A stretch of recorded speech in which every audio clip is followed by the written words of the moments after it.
Item hash, SCP-990 Object Class, Keter Special Containment Procedures. Currently no containment for SCP-990 has been devised. Any personnel with suggestions for the containment of SCP-990 should report to Dr. Any, and all ideas are welcome, regardless of who suggests them. Description: SCP-990 is generally a human male dressed in a Cold War-era business suit who appears to Foundation personnel through dreams.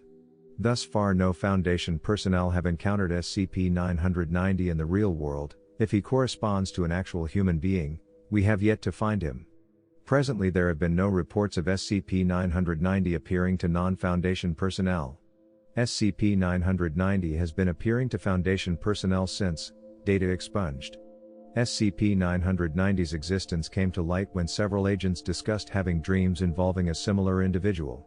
Numerous other agents reported dream sightings of an individual matching the description of SCP-990. The phenomenon did not officially receive SCP classification until the aftermath of Event 990-07.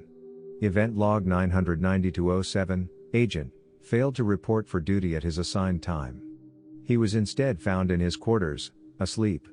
Subject had been asleep for roughly 18 hours, and all subsequent attempts to wake him were unsuccessful. Subject was transported to the medical bay. After over 40 hours of sleep, subject awakened in a highly agitated state. Subject reportedly ran through the facility yelling loudly about the end of the world.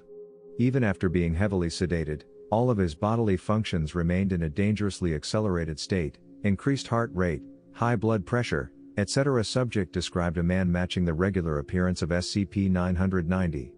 According to Dr. S. report, Agent described with great detail a series of events that would lead to several tactical nuclear missiles being launched into mid-Europe and Eastern Asia, ultimately resulting in the extermination of nearly 98% of the human race and the total collapse of human society. Agent claimed that the information had been outlined to him by SCP-990 while he was trapped within his dream. Mobile Task Force was dispatched to eliminate the initial threat that would begin the chain of events. MTF was successful and the crisis was averted. Agent, however, did not survive his ordeal and died of shock-like symptoms. Since Event 990-07, SCP-990 has appeared to many Foundation personnel and made similar threats. As of yet no situation on the scale of Event 990-07's has occurred. However, SCP-990 has successfully predicted the deaths of doctors, and, as well as the destruction of Watch Station Epsilon 38, and data expunged. Any threat made by SCP-990 should be reported to Foundation authorities, regardless of its severity. Foundation personnel are considered free to converse with SCP-990 if he should appear to them, and are encouraged to try to obtain information from the subject regarding himself.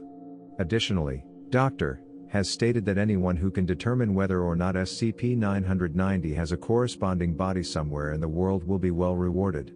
Document 990-02, the following is an interview conducted between Dr. and SCP-990. Although the interview was not recorded until Dr. awoke, his memory has historically been highly accurate and reliable. Dr. State your name.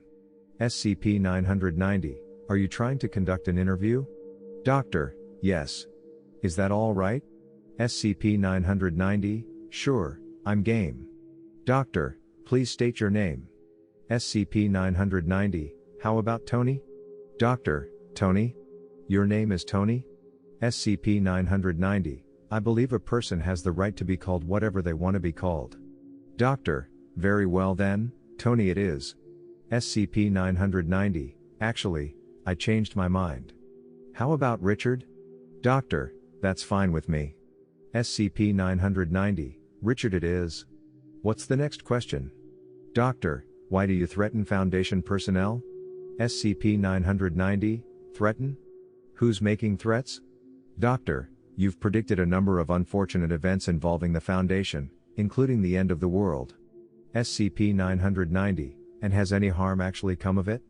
Doctor, you murdered Agent SCP-990. After a long pause, Doctor, I believe you have the wrong impression about me.